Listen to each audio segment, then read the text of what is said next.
থাকবে, ভোট কেন্দ্রে থাকবে। শেষ বিন্দু থেকে যদি আপনাদের রক্তে মাংসে করা থাকেন, আপনার ভোট আপনি দিবেন, যাকে খুশি তাকে দেওয়া হবে, সে তার ভোটের অধিকার দিতে পারে, সেই দায়িত্ব শিক্ষকরাই পালন করবে। শিক্ষকরা এই দেশের যদি প্রাইমারি স্কুলের শিক্ষকরাই নির্বাচনের ডিউটি করে, অর্থাৎ আপনাদের হাতে কিন্তু আগামী নির্বাচন। শিক্ষকদের হাতে কি? শিক্ষকরা যেরকম ছোট বাচ্চাদেরকে মানুষ করার কারিগর, ঠিক তেমনি এই রাষ্ট্রের আগামী সরকার গঠনেও এই শিক্ষকদের একটা অগ্রণী ভূমিকা চাই। যেন কেউ বলতে না পারে যে অমুক শিক্ষক কোন দলের চাটুকারিতা করে ভোট কেন্দ্রে অরাজকতা সৃষ্টি করেছে। তখনই আর দাবির জন্য দাঁড়াতে হবে না, একটা জনগণের সরকার প্রতিষ্ঠিত হবে।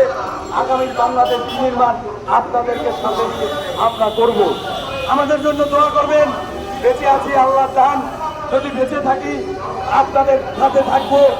যতদিন পর্যন্ত আছি এভাবেই আপনাদের পাশে যৌক্তিক দাবির সাথে থেকে গণ অধিকার পরিষদের মার্কা ট্রাক মার্কা নিয়ে আগামী বাংলাদেশ নির্মাণের জন্য আমরা কাজ করতে চাচ্ছি। তরুণদেরকে আপনারা সুযোগ দেন। এই বলে এই তরুণদের না, যে তরুণরা আমাদেরকে ছেড়ে বেলাইনে চলে গেছে, গার্ডিয়ান ছেড়ে। একটা শিশু যদি গার্ডিয়ানের কথা না করে তারও কিন্তু রাগ হয়। আমারও ক্ষোভ হয় যে রাষ্ট্র বিনির্মাণের জন্য যাদের নিয়ে কাজ করেছি অনেকে প্রবণতার শিকার হয়ে এদিক ওদিক গেছে। কিন্তু আপনারা ভিপি নূরকে দেখবেন, ভিপি নূর কিন্তু বিন্দু পরিমাণেও পিছল হয় নাই। ইনশাআল্লাহ আমরা ছিলাম, আছি, থাকবো। সবাই ভালো থাকবেন, আমার জন্য দোয়া করবেন, আমার দলের জন্য দোয়া করবেন।